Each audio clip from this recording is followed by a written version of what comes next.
All systems go. Clear for liftoff.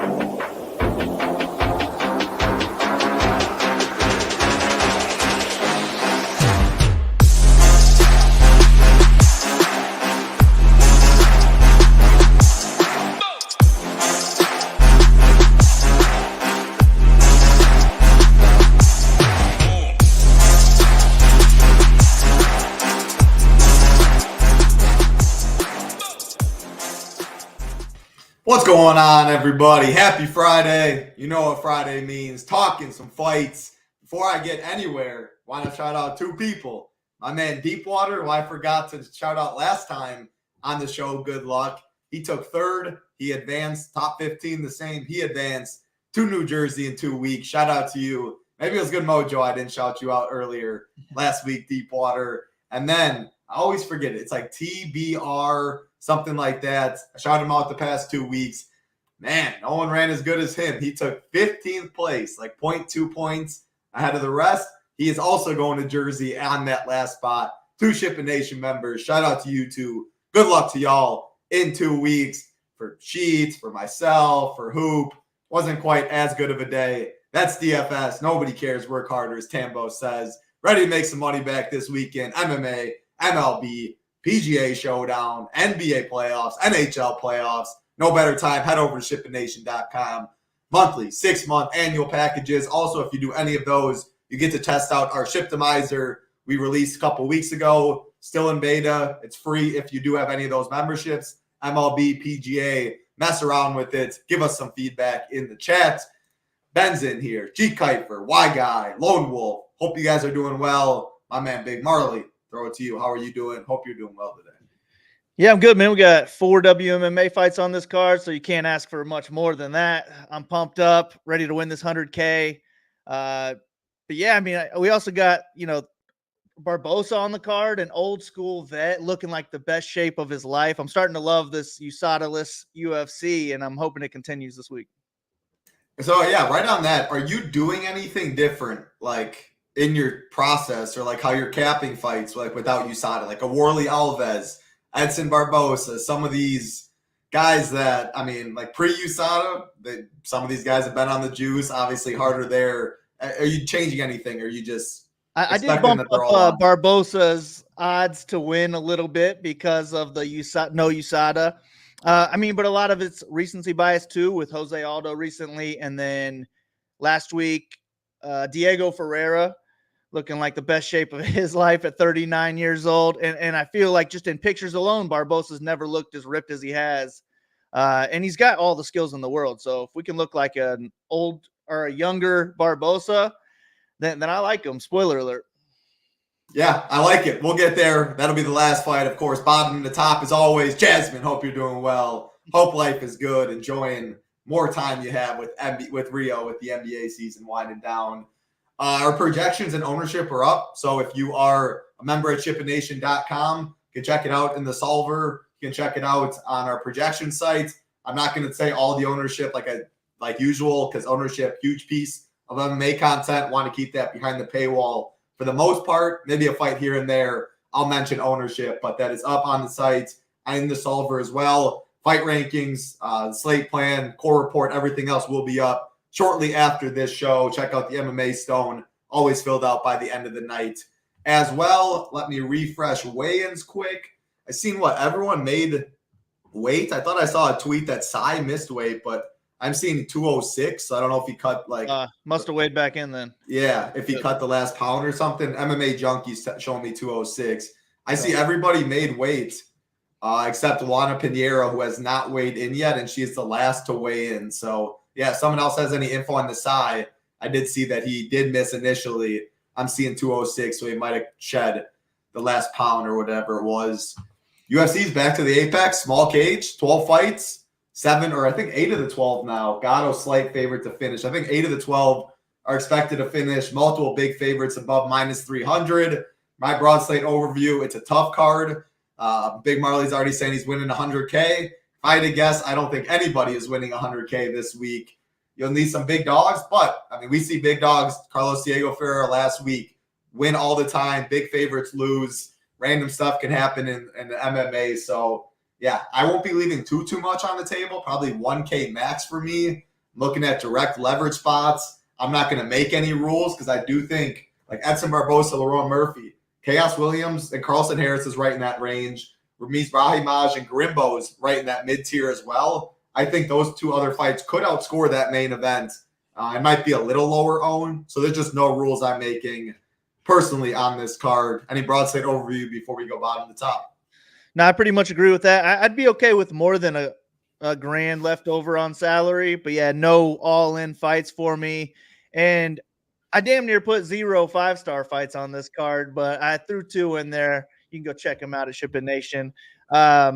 Just because those are my 2 favorite on the card. I will be attacking them heavy, but I won't be making a rule on any fight that I want to be all in. Yeah, I like it. Let's go. Bottom to top again. ShipItNation.com, monthly, 6-month, annual packages, all the sports going on. Check it out. And in the meantime, mess with the Shiptimizer that we released a couple weeks ago in PGA, in MLB, and it will be in MMA and NASCAR in a couple weeks. Very excited for that. Started off with one of the worst fights of the night. Emily Ducote taking on Vanessa Demopoulos. Minus 400 Ducote, plus 330 is Vanessa Demopoulos. I didn't know if I should have said Vanessa or Demopoulos, so I just stuttered and combined them. Plus 300 for this fight to finish. Ducote plus 400. Demopoulos plus 725. I ain't playing this fight in 20 teams or less. Probably need 75 plus to get this fight. They'll both be low owned. Like, I don't even know my preferred play. Like, I feel very confident Ducote can stuff takedowns, piece her up on the feet, leg kicks, etc. You're going to need a big score, though, at 9,200, which I just don't see her outscoring others in the range. I think Demopoulos gets pieced up. She's better grappler. Don't think she has success with takedowns. I guess I'd rather the favorite, but I don't know. It's women's MMA, and any dog on this card, 70 from a dog, could be enough down low. So nothing for me. I'll be fading it. What do you see? Yeah, I agree. I think that Ducote probably keeps this fight on the feet for the most part because Demopoulos isn't a good wrestler, but even though she's not a good wrestler, she just doesn't attempt to wrestle as much as I would want her to. If she would go for 10 takedowns in this fight and land 2, then I think she would have a chance, but I just don't trust her to do that. So I think ultimately Ducote is going to win on the feet 2 or 3 rounds and just not score enough to get there. She's my favorite fade on the card. I'm going to X out Ducote, but Demopoulos is my preferred play in this fight just because she does have a ceiling with an armbar at some point. And if she did go for 10 takedowns and landed 2, I think she could score over 10x in a win just by, winning 2 rounds. If it's like a takedown in the first round, takedown in the second round, just hanging on to top control time, I think she could land enough strikes on the ground and possibly have like 85 plus in her game here. I just don't think it's likely. So I'll mix her into a couple lineups to be contrarian, but ultimately this is a fight I'm trying to get away from for sure. Yeah. Like if someone wins 100K, this is one of the fights that if it like Demopoulos scores 90 plus on the optimal, or Ducote puts up 110 plus, that is where 100K gets a lot more likely. We'll say a couple fights. Like this will be by far one of the lowest combined ownership fights on the card. Rightfully so, though. Ownership is pretty efficient nowadays for the most part. So it's MMA. Anything can happen. Plus 300 to finish, though. Striker, grappler, everything you made sense about Demopoulos being your preferred play. Like what? In round 1, what is Ducote? Plus 900.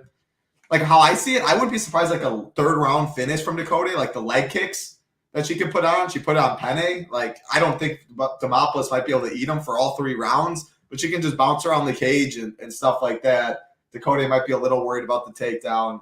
I don't know. We spent enough time on that fight. First fight, hopefully it's boring. Hopefully it's not optimal for me. Next fight on the card, another relatively low-ish owned fight, especially the favorite, Klidson Rodriguez, minus 158. Alatang Haley, plus 138. This fight's plus 145 to finish. Both fighters, plus 310 inside the distance.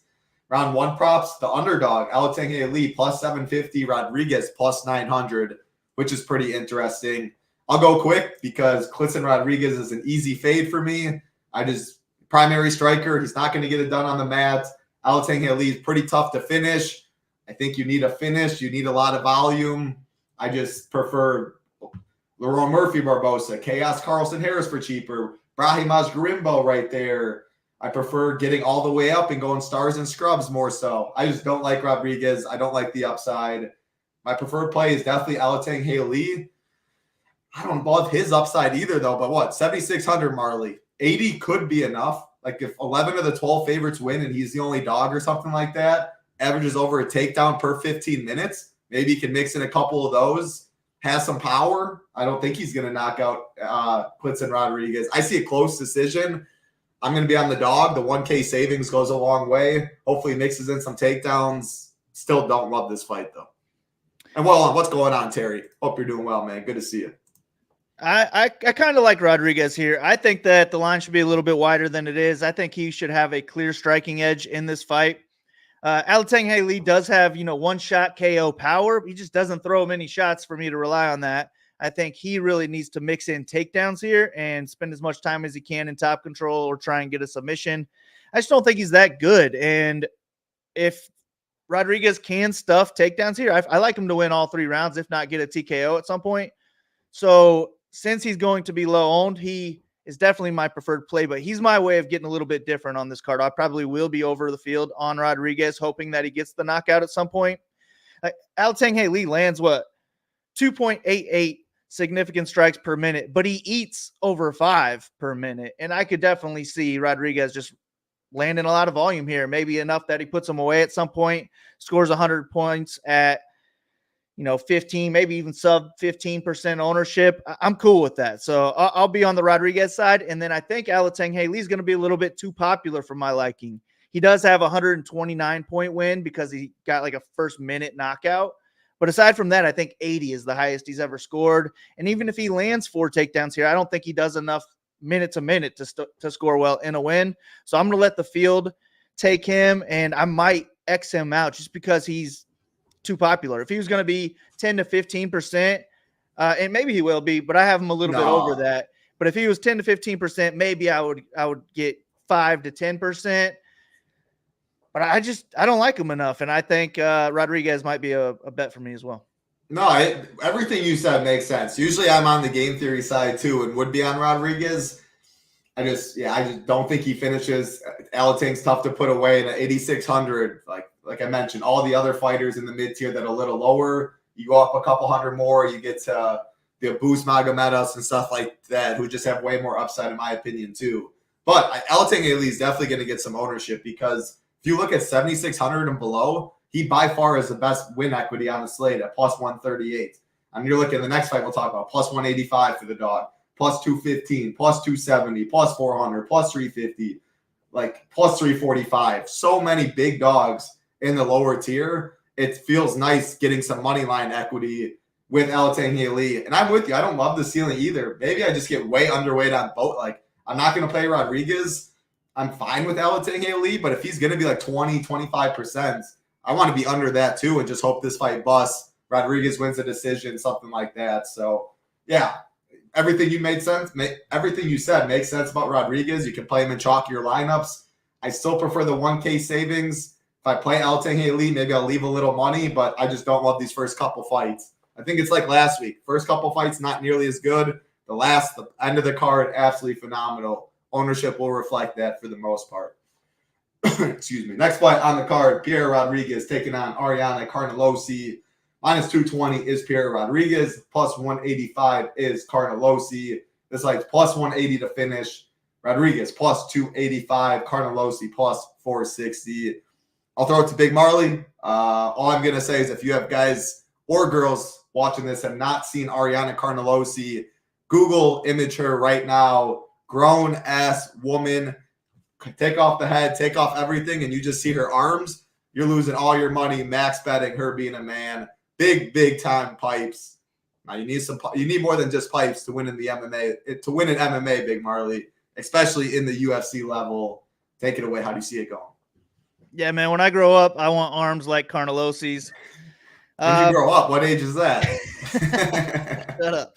All right. But I mean, when I saw these names, I remember Carnelossi as just being ripped up, big time power.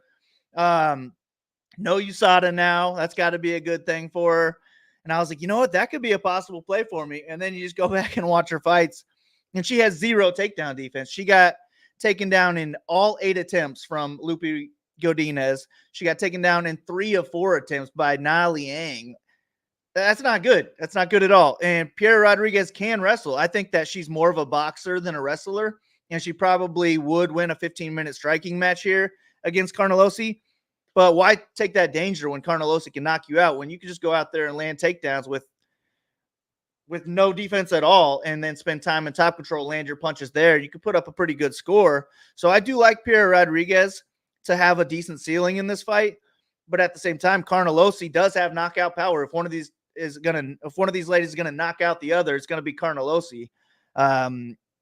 So I want a little bit of both of them. My preferred play is gonna be Rodriguez because I think she should go in there, land takedowns, and she probably can land 5+ takedowns in this fight and score 100 points in the decision, which I always like.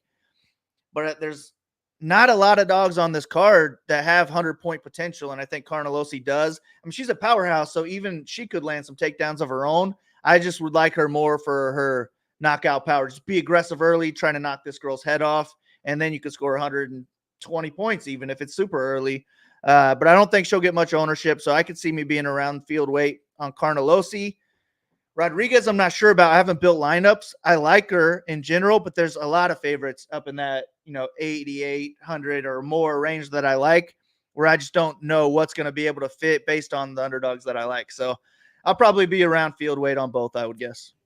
Yeah, I don't really have much more to add. Like, I like Rodriguez. I did look at her ownership number, though, and I was hoping it was going to be a little lower.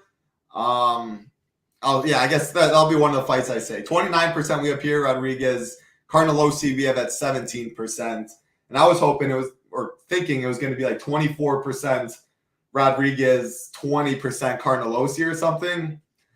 At this ownership, I think I'd rather Carnelossi. And before that, I thought it was Rodriguez because I was getting more leverage. Again, I thought Carnelossi was higher with the lack of dogs. Rodriguez not the most fun click at 8,800 in a fight expected to go to decision. And I still, again, wouldn't be surprised if ownership shrunk a little bit to that. Mm-hmm. So I initially said Rodriguez because of exactly what you said. Carnelossi can't stop any takedowns. Rodriguez averages over 2, maybe even over 3. If she can land takedowns, stay safe on top, land some elbows, and plus 285 inside the distance isn't even bad. But man, 29%. Like, I definitely like a boost for 200 more. I much rather like all the size of the world, the Nolans of the world, Gattos of the world for even more. Money is tight on this card. I don't know. I'll have to think a little more about what I'm going to do. I'm going to play both sides. Carnelossi, I guess, at this ownership is my preferred play, though, as a live dog when I don't like many dogs. I was struggling on ownership on this card. I was like 40 short, and I was almost hitting you up like, hey, man, can you fill the rest out for me? I don't even know where to go. But I know I was like under 25% on Rodriguez originally. And then I just had to keep bumping people up, and she was one of them. And I think I want to say I was like 14% Carnelossi, 24% with my first run. I was just so short overall that I was adding into multiple people. And Piera Rodriguez just made more sense with all those takedowns that she could possibly land here, where I had to up her a little bit. And it also makes sense because it's a weird where there's only 12 fights, but like a boost is 9K. There's no 8,900. Then you have Piera Rodriguez. No 8,700, and then you have Klitzen Rodriguez, who people don't want to click either. So you're kind of in that dead zone where people just might land there. Like Lerone Murphy's obviously going to be higher owned. I think Garimbo's going to be higher. Chaos, Carlson. I feel good about that.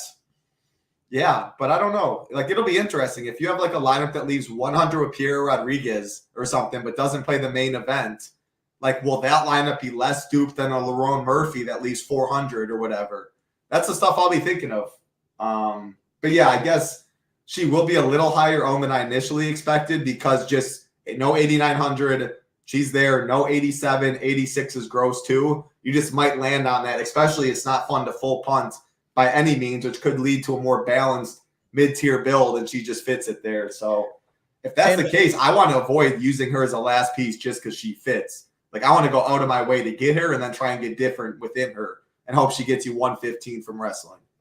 That makes sense. And she, another reason I was raising her up is because this line opened pretty pick'em, and it's just been nothing but Rodriguez love. And I feel like that'll kind of carry over into the DraftKings side. Yeah, makes a lot of sense. Spent enough time on that one. Grown-ass woman, Ariana Carnelossi, taking on Piera Rodriguez. Let's get to the next fight. A couple grown-ass men, Abus Magomedov, Warley Alves. minus 255, Magomedov, plus 215, Warley Alves, minus 350 for this fight to finish, under 1.5, minus 145, Magomedov, minus 165 inside the distance, Warley, plus 325, round 1 props, Magomedov, plus 155, one of the best on the slates, Warley Alves, plus, 750 in round 1. 2 notorious gassers, 2 guys that if this fight gets to the 3rd round somehow, it's going to be ugly. It's going to be gross probably. I don't see it getting there. Books don't see it getting there. Even after round 1, I'll be keeping a close eye on this one for live betting, but I don't know what side will have better cardio. There's been a lot of line movement in this fight. Abus opened minus 475, immediately got bought to like minus 220, and ever since then, it's kind of been hanging around there the past couple days. Yeah, like Warley has taken a little money, but mainly the big line movement initially. Minus 475 was posted. Warley took plenty money. I'm guessing his big bet that moved it to minus 220 range. I'll throw it right to you in this one. You're an Abus guy. I know from the past couple fights, his first 2 UFC fights, or first 3 maybe. The first 2, and then you didn't like him maybe on the last one. But yeah, I was an Abus guy until freaking Strickland. Strickland, yeah, I remember that one. Hey, he looked good in round 1, and then the cardio. Yeah. I was like, oh my, that was just so pathetic. Like, you just signed up for a 5-round fight. You gassed in 5 minutes, man. I can't. That was one of the easier live bets of all time because he was not keeping that pace, and Strickland was just, let's go. I can take these. That was easy. Yeah, that was horrible. So that kind of made me a non-Abus guy, but I'm going back to him here. I like him in this one, but I like this fight as a whole. This is one of my favorite fights on the card because it is plus 120 to end in round 1. So that's just over 45% chance to end in the first round, and both of them can get there. Abus kind of needs to get there because I don't expect him to wrestle at all, and the longer this goes, he's going to slow down. Like, if you told me this is going to be if this is even hitting the 3rd round, he's probably a full fade, and Warley's my preferred play of the 2, 100%. And I think Warley's more likely to win because I would guess that means he's getting a couple takedowns, spending time in top control, wearing Abus out more. But I do think Abus is one of the more likely first-round finishers on the card. Both of these guys are front-loaded, though, and that's what I'm targeting this fight for. It's just that if it makes it out of round 1, it's going to be a shit show probably. So not all in, but I do want to be heavy on it. I would guess I get about, 75% of my lineups with this fight, maybe 45% Abus, 25-30% Warley, something along that. I haven't built lineups yet. I will be after this, but this is going to be the one that I target pretty heavily, if not even more so than the main event. So I'll be hoping this fight ends in round 1, and I probably won't even care either way who it is. But if Abus wins in round 1, he's still got to compete with everyone else. But if Warley wins in round 1, he breaks the slate. So I don't know. Take what you will of that fight. You can't trust either of these guys, but hopefully we get a high score.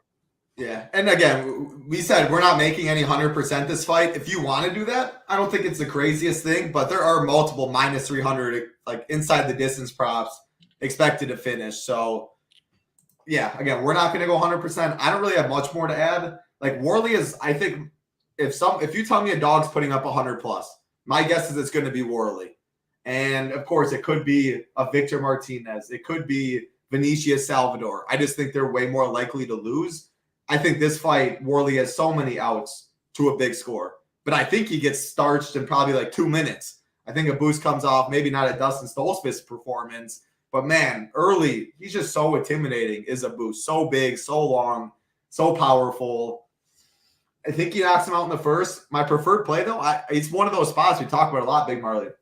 If I had, 50% Warley, might feel a little uncomfortable, but with how bad these dogs are, if I loved everything and I had 50 Warley and 25 Abus, I'd probably roll with it. If I had 50 Abus and 25 Warley, I'd for sure roll with it.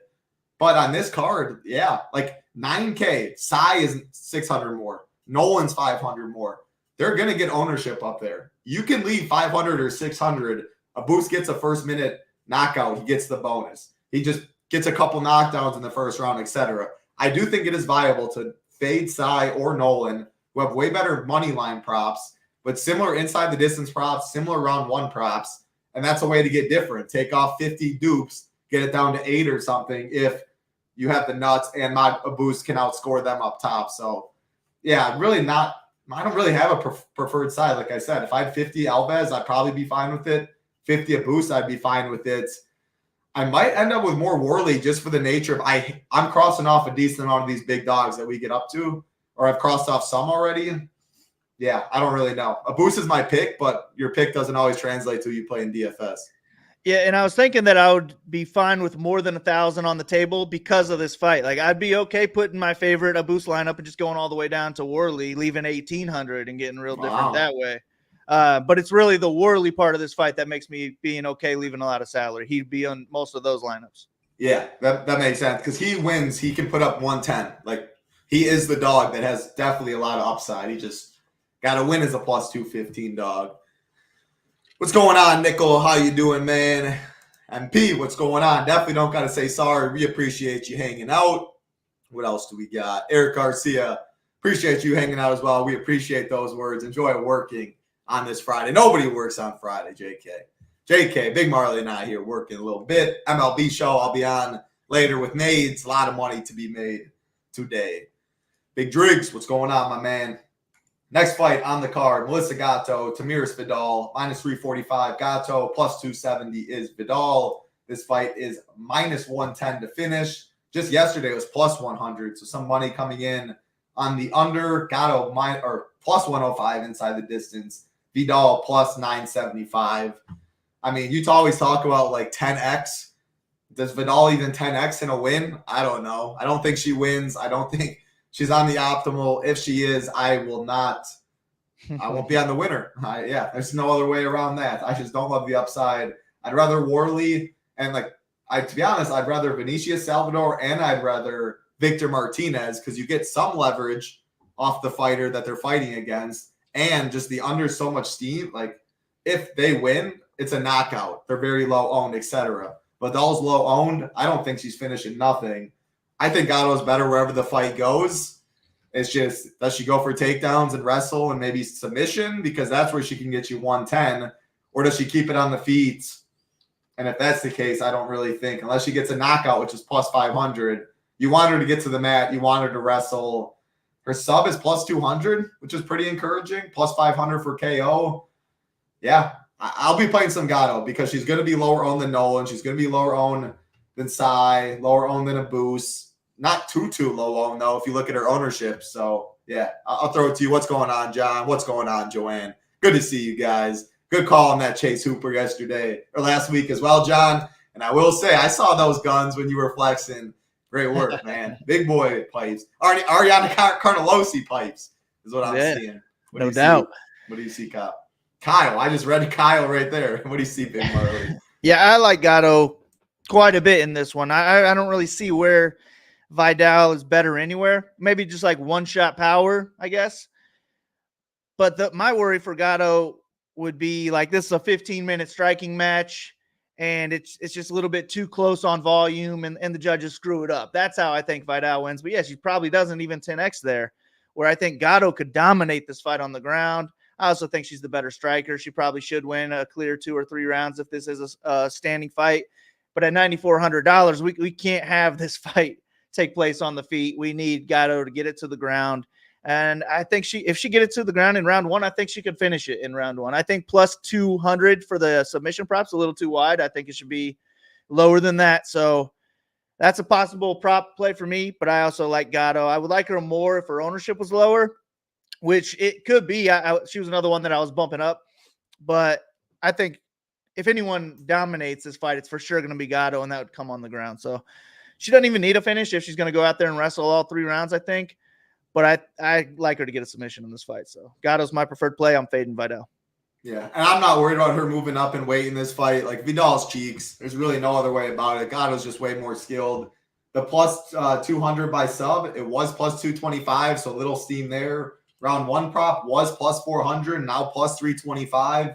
Again, the under just yesterday was plus 100, now minus 110. So some under props coming in, and it's definitely not because people think Vidal's finishing anything. So worth noting, I do like Gatto quite a bit because, yeah, if you can wrestle, you have a first-round submission upside, and you're going to be not low-owned by any means, but at least lower-owned than the 2 people more expensive than you and then a couple below So yeah, I'll definitely be playing some Melissa Gatto. Next fight on the card, Omar Sy taking on George Tokos. Minus 550, Sy, the biggest favorite on the card and the most expensive at 9,600. Tokos plus 400 on the other side, taking this fight on 4 days' notice. Shout out anybody that taken this fight on 4 days' notice, flying across the country. I mean, a lot stacked up against him in this one. I will say, I'll throw it to you in this one. Just like more game theory, how you see the fight going, etc. Line open minus 500. Bought right to minus 285, which is really interesting. Then ever since then, money's been pouring in on Sy. He did, again, miss weight. I saw you put it in the Discord. And then I think he went back out and cut the pound. That's what I'm seeing from MMA Junkie. I don't know. This side dude looks pretty nice. French, 9-0 prospect, making his UFC debut. This Tokos dude does not look good. He lost like minus 700 a couple years back on the quarterfinals of Tough or something, lost to 0-2 in Bellator. This feels like one-way traffic. And Sy has wrestling upside from what I'm seeing. I don't see any props besides under 1.5, minus 150, and under 2.5, minus 350 if you have an inside the distance prop. But obviously, that's going to be pretty high. Yeah, I might have to raise Sy's ownership later because I had it a little lower because I thought they had an inside the distance prop earlier, and it was a lot worse than I thought it was going to be. I think you were looking at they still have, if you're looking at fight odds, the Antonio Tricoli fight, who he was supposed to fight. Possibly, yeah. Because they had minus 155 for that, and it was minus 270, 230. Because it stopped me for a sec, too, because they still have a both up. So, yeah, it's going to be way higher than that. Yeah, that's what I was thinking, because I just think the Sy's better everywhere. I think he's the better striker, more dangerous striker, better wrestler, can finish the fight with ground and pound.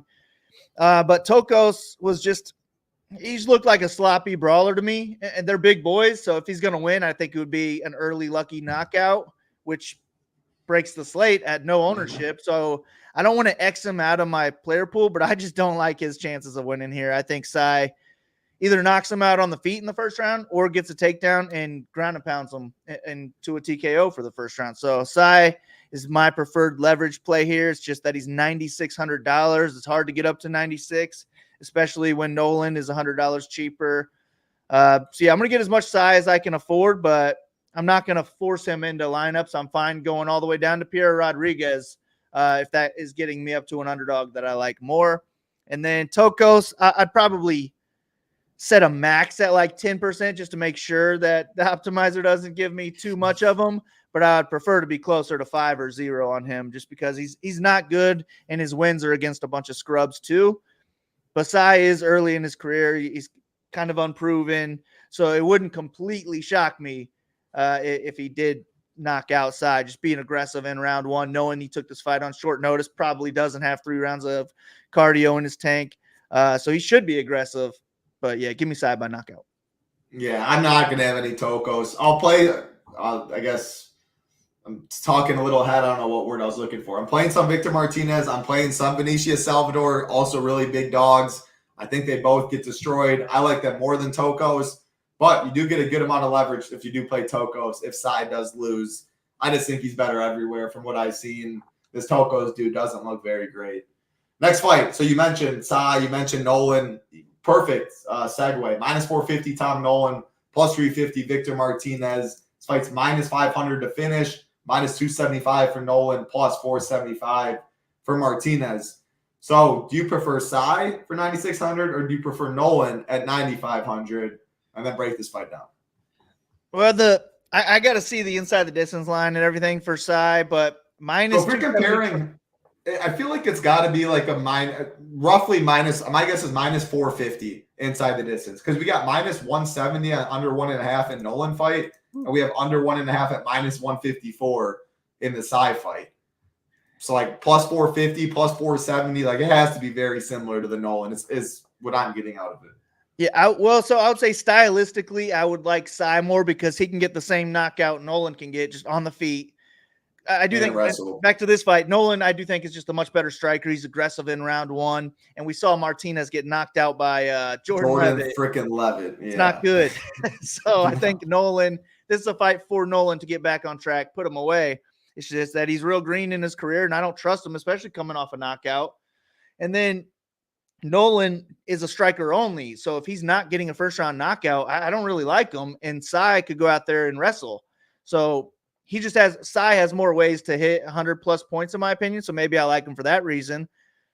But Nolan's $100 cheaper, minus 275 inside the distance, plus 110 to win in round 1. I like them both. And I feel like if I'm building, let's say 10 or less hand builds, I want one of them in probably all 10, if not both in a couple of them. If I just don't know that I'll be able to get both with the underdogs on this card. But I do feel strongly that those are probably the best 2 plays on the slate if we can get up to them.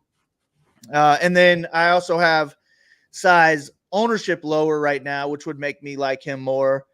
But if I'm going to bump up anybody's ownership after the show, it's going to be Sai's. So I have no idea. I'll probably get a close to the same on both of them. But I would also want my favorite Sai lineup to be duplicated and have Nolan in there also. That makes sense. Yeah, I would if I had to pick, I'd go Sai, but he gets you a 112 and Nolan gets you 116. Like, you're wrong, but you're flipping coins essentially at the end of the day. I like Sai because he has more takedown upside. He has more pass to, I think, a bigger score where Nolan's just striking. But, I mean, Jordan Levitt just knocked out this dude. Like, Tom Nolan's a lot better striker than Jordan Levitt. It should be easy. Let's keep it rolling. Martinez is going to be a fade for me. He's going to be a fade? Yeah. I'm playing him because, like, he's one of the dogs I am playing just because, like, we have it, and I think it probably is the case. Nolan, the highest owned on the card. If we see crazy things happen, under 1.5, minus 170. Martinez inside the distance prop, not bad at plus 475. Now, again, I think he loses. I think he puts up very, very little. But I'll play some Martinez, and, like, if he wins, that's when you see a 100K shipper. Like, the three uniques or 3 dupes or something like that. You need some crazy thing to happen on this 12-fight card to get there. Victor Martinez, I'll be playing chalky or fighters in that lineup with him. Hope he wins 50% dead with Tom Nolan. 5% Martinez gets there, then you hope you have the right combination. But, yeah, Nolan should make it look pretty easy. We'll keep it rolling. Next fight on the card, Angela Hill, Luana Pinheiro. Minus 144 is Angela Hill, plus 124, Luana Pinheiro. This fight's plus 300 to finish. Pinheiro plus 500, Hill plus 550. That's interesting because yesterday when I was writing this, it was plus 450 Pinheiro and plus 700. No, maybe it was plus 600 for Hill. Now Hill got a little money on the inside of the distance prop. Pinheiro's went down a little bit. Really, this fight is like, again, if this fight outscores the main event or Chaos Williams or Brahim Garimbo, like those are the 3 fights we'll get to in the mid-tier, all expected to finish. Again, all priced right together in the mid-tier. Then you get this fight is the other one. Plus 300 to finish. 2 women, like girls going at it with very little finishing equity. It's not a good fight. It's very more than likely this fight's not on the optimal. You don't want it because you probably need 90, 95 plus to outscore those other 3 fights. But when it does happen, when Hill puts up 184 significant strikes or puts up 4 takedowns like she did a little bit ago and she scores 106, or Pinheiro does what she did in her first fight, Randa Marcos, 5 takedowns, control time, starts to slow down, gets up kicked, DQ, and puts up 129. Yeah, you're going to want that fight. However, I just don't see many outcomes where that happens. Hill's my preferred play because of volume, like a late 3rd round finish. I could see that happening. But, yeah, what I'm trying to say is it's not really a great fight when you're comparing them to all the other ones in terms of ceiling, and I'm not going to have much. Yeah, I don't disagree with any of that. I think Pinheiro's success is all front-loaded here. If she has any knockout power, it's in round 1. Most of her takedowns probably come in round 1, too. But after that, I think Hill kind of takes over. She'll start stuffing takedowns and just piecing her up on the feet, being the higher volume, just the better overall striker. So I like Hill to win at least 2 rounds in this one, if not all 3. So she is my preferred play. But if Pinheiro had the gas, then she would be the type of fighter that I would like because she can wrestle. She landed 5 takedowns in that first fight against Randa Marcos, but then she quit because she knew she was going to gas out at some point. So I just don't trust her, and I think Hill's going to be too hard to finish. So Hill's my preferred play. And I'm not going to X out either side of this fight because I could see a path to both of them making the optimal. But with my hand builds, I'm really trying to get away from it. Yeah, you and I see it identical. Not much more I need to add for that one. 4 fights left, 4 very fun fights, and all of them expected to finish. Adrian Yanez and Vinicius Salvador. Yanez minus 415. Salvador plus 345. This fight's minus 240 to finish. Yanez minus 165. Salvador plus 550. It feels clear as day what the UFC is trying to do. I mean, how do you go from fighting Rob Font and Jonathan Martinez to Vinicius Salvador? Yeah, Yanez by KO. However, I don't love him. Like, I like Sidemore for more money. I like what's his nuts? Tom Nolan for more money. Gatto's kind of close, I guess. But why I'm saying this is Yanez is just a boxer. He throws a lot of volume, but he is just a striker. This fight goes to decision, unless it's Sean O'Malley, Chris Matinho, and no one you can bank on having the chin like Matinho did that day. He's not going to outscore these other people in the top range. He is minus 165 to finish. He is plus 190 in round 1. So I think he's a good play. Knockdown upside, good volume. But just know there is no wrestling upside like there is with Sai, like there is with Gatto, etc. But that is kind of why I'm playing Salvador too over like Tokos. Just because, all right, anyone, little gloves, 2 guys locked in a cage. These guys are still training every single day too. Salvador has knockout power. You hope he lands flush. So he has a puncher's chance. I'll be playing some since I don't like many dogs. Yang is the preferred play. I think he knocks him out, but I guess I'll throw it to you. Do you think he knocks him out in round 1? Yeah, I think he does. And I think round 2 could be enough also. We've been doing this show almost a year now, and I've said one fighter sucks, and it was Salvador. I just think he's horrible. I mean, he's standing out there. His hands are at his hips, and that's where he's throwing every shot from. He's throwing haymakers from his hips. And against a good boxer with nice straight shots, and Yanez throws at angles that most guys don't throw at. And I like his striking a lot. Yeah, I think it's a clear UFC wants him to win. Get back on track. Let's get Salvador out of here. Anybody that's getting pieced up by Shannon Ross doesn't deserve to be here anyways. So, yeah, I'm going to fade Salvador completely and hope one of those haymakers doesn't land. And I think Yanez puts him away probably in the first round, but I think he could just put on a clinic in the first round, knock him out in the second, and it could still be enough. So I like Yanez, and if he's going to be a lot lower owned than Sai and Nolan, I could see me getting leverage on Yanez.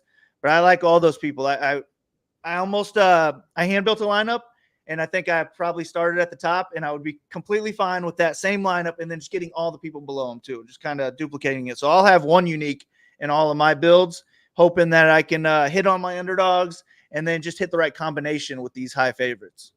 Yeah, that makes sense. And I want to say, and you obviously do the ownership, you see it the same way. We don't think Yanez is going to be low owned. I think there's 4 clear highest owned plays, 9K and above, and it's Tom Nolan, it's Sai, it's a boost, and it's Yanez. In what order? I don't know. I guess that I'm not as strong about. Go SHIPIT.com, check out our projections, check out our ownership, but Yanez is going to get ownership. I think it's those 4. Gatto, I think, is somewhat of a pivot, still going to get some. The really low-owned ones, Ducote, if you want that. But, again, I think ownership's efficient. I think she should by far be the least owned in the 9K range. So, yeah, nothing really more to add. Yanez probably makes it look pretty easy. 3 fights left, 3 great mid-tier fights, all expected to finish. Plenty of ownership will be in these 3 fights, and it's a lot easier to leave money on the table when you play fights like this. So Themba Grimbo, Ramiz Brahimaj, minus 140 Grimbo, plus 120 Ramiz. Fights minus 225 to finish. The slight underdog with better finishing props, plus 145 Brahimaj, plus 175 is Grimbo. Round 1 props, Brahimaj plus 300, Grimbo plus 450. I'll throw it to you on this question because I'll answer mine, I guess, quick. I have this fight ranked 1, the main event 2, Chaos Williams 3, if I'm trying to rank these 3 mid-tier fights. Strong leans, not really. But at ownership, I think this fight comes in lower owned than the main event. And this fight, I think, plays out on the ground for the most part. Grimbo, a wrestler, Brahimaj, a grappler. Both guys cardio. I mean, especially Brahimaj, but even Grimbo can slow down. I just think the winner of this fight has a good chance to score 100 plus. a little lower owned than the main event, so it's my slight preference. Not a strong take, though. I obviously like Edson Barboza, Lerone Murphy fight, too. Answer that question and then take this fight away. Yeah, I mean, taking into account ownership, I'm fine with that ranking. This being first, main event second, and Chaos being third. But just like outright points and like who's likely to score points, just because of the 5 rounds, I would put the main event first, as in I'll have more exposure to the main event, I'm guessing, than I will this fight. But they're close, man. I could see both of these guys scoring 100+ points. So, yeah, taking ownership into account, I'm fine with your ranking. And Brahimaj is actually one of my favorite underdogs on the card because he is an aggressive grappler when he wants to be. And if he can go out there and land a takedown in the first 15 seconds, like he has in a lot of his past fights, I feel like he's super live for a first round submission. And I also think Brahimaj could completely dominate this fight. I just don't trust his fight IQ to go out there and shoot for the takedowns on the first 15 seconds. I think Garembo's the more dangerous striker of the two. Maybe a 15-minute striking match could be close, but that's not going to get us there either way. So I'm just targeting ceilings here, and I think Brahimaj has the more likely high ceiling with a first-round submission. So he's going to be my pick, my preferred play. But at the same time, I do want a good amount of Garembo too. I don't want to be too far under the field because I could see him completely burning me. I'll probably just be right around the field, give or take 5% or so. Yeah, that makes sense. I did pick Ramiz round 1-2 submission, but I don't feel strongly like his ceiling's way higher because, man, I could see like if Ramiz just doesn't, like Garembo ends up on top, he can't stay safe. Brahimaj just starts to gas. I mean, we could see 5-6 takedowns, all the control time, elbows on top. Like you could see 125 from Garembo if Brahimaj has nothing left after the first round, like he has multiple times. I mean, almost all of his finishes in round 1. Garembo, a wrestler, can stay safe on top that way. Definitely green though, which is why I did pick Ramiz. His grappling's nice. All 10 of his wins by sub. But yeah, it's my favorite fight because I think it plays out mainly on the mat. Brahimaj earlier, Garembo late, and I think either way the winner scores well. And any Garembo lineup can definitely leave 600 and go to Brahimaj, no doubt about that. 2 fights left, co-main event time. Chaos Williams, Carlston Harris, -132 Chaos, +112 is Harris. This fight's -210 to finish. Chaos +115. Carlston Harris +250. Round 1 props. Chaos at +250 is very appealing. Harris at +700. I'm looking at it as a clash of styles. Chaos the striker, Carlston the grappler. I do think Carlston's grappling is even more wide. I hope people are trying to, it's going to sound really dumb because the words aren't coming out right. But I guess the difference in grappling is higher than the difference in striking, how I see it. I think Carlston's a much, much better grappler than Chaos, whereas on the feet, I do think Chaos is better. But Carlston can still land like a big shot. He throws at weird angles, etc. It's just Chaos is the power from Chaos. He's way more technical, throws good volume. But if this fight hits the mat, I think it really might only be 1 takedown. We just saw Carlston Harris get dominated by Jeremiah Wells until he did it in the 3rd round and he got an anaconda choke. That's always in play for Harris. So good fight to target again. I rank this 3rd of the 3 in the mid tier just because I think Chaos, my pick's Chaos. I think he can stuff takedowns, which might mean he has to be a little more composed on the feet because he doesn't want to, I forget who it was last week. I mean, just absolutely went balls, freaking Despain or whatever I think it was. This went crazy, overthrowing, and Cortez Acosta, the easiest takedown of all time from a non-wrestler. Like, you can't be doing in this fight against Carlston. I'll throw it to you, I guess. I don't even have a strong lean on the winner. I pick Chaos to stuff takedowns and knock him out, but no strong lean, no confidence in this at all. I'm the same. I don't have a lean on this fight, and I picked Harris because he had the plus next to his name. But, I picked him by split because I have no real lean on this fight. I think Chaos is the better striker, more dangerous striker, more likely to get a round 1 finish, like the odds say. But I think he needs the round 1 finish. And plus 250, we're looking at about 28%. So I think about 28% is where I'm going to set my ceiling on Chaos here. And then Harris, I think he has more paths to the optimal lineup because he could go out there and get a knockout too. He's only he's only 8K. Maybe he could go get a decision and score 85, 90 points and still get there. But I think he could maybe dominate the fight on the ground and score really heavily. So since he's cheaper, I'll probably have more Harris. Like, I won't cap him at 28. I'd be fine with 35, 40% Harris if I got there. But ideally, I'd be around 30 on him, maybe 20 on Chaos, something like that. But I do think both these guys have paths to 100 points. And if you have a strong lean, get leverage on that guy, maybe hedge with the other. But since I don't, I'll just be throwing them both into lineups, kind of letting the optimizer take over. Yep, makes a lot of sense. You and you have this one ranked third by far behind it. Yeah, those two as well. Yeah, I actually I had it as a 4-star. I'm changing it to 3-star right now. I think that makes a lot of sense. Like, if Chaos plus 250 in round 1 is definitely appealing, and it is a small octagon. But yeah, if this fight goes to decision, you want Carlson Harris to be the winner, obviously, assuming you have him. Like, Chaos is not getting there unless he has like 4 knockdowns or something, and that's just, you can't predict stuff like that. So yeah, I think that makes a lot of sense. It is still minus 215 to finish, though, and I do think it will be the lowest combined owned of those 3 fights we talked about. Brahim Asgrimbo probably pretty close in ownership, though. Main event time, though, this, like usual, will be the highest combined ownership fight on the card. Lerone Murphy, Edson Barbosa, minus 150 Murphy, plus 130 Barbosa. Fight ends inside the distance, minus 140. Barbosa plus 210. Murphy plus 210 inside the distance. Round 1 props, Barbosa plus 750, Murphy 850. Over 3.5 is favored at minus 150. So I'm on Barbosa too with you. I just think the 800 savings, the plus money, he's more active on the feet. Murphy can be lower volume. I do think if someone mixes in takedowns, it's Murphy. I don't think he can control Edson on the mat. With all that being said, that was my quick breakdown. I'll let you break down the fight. But I'm almost always anti-stacking. I don't think it's the craziest thing on this card. I don't know if I'm going to get there, but if we don't have any dogs win, and again, so many minus 300 plus favorites, like Alatang Haley's the only winner, but he scores 70. Like, I don't know. Would you rather, can a loser in this score more, or just say no favorite or no dogs win? This is by far the stack you do want to do. I don't know. I rarely bring up stacking. The more I've thought about it, though, the more I think it's viable. But people always do it. So is it going to even be higher owned than usual, which is still going to be over owned? Any thoughts on that and break down this fight? Yeah, I mean, if you're going to stack a fight, it's this one, but I won't be. Even with 150, I don't see me doing it at all.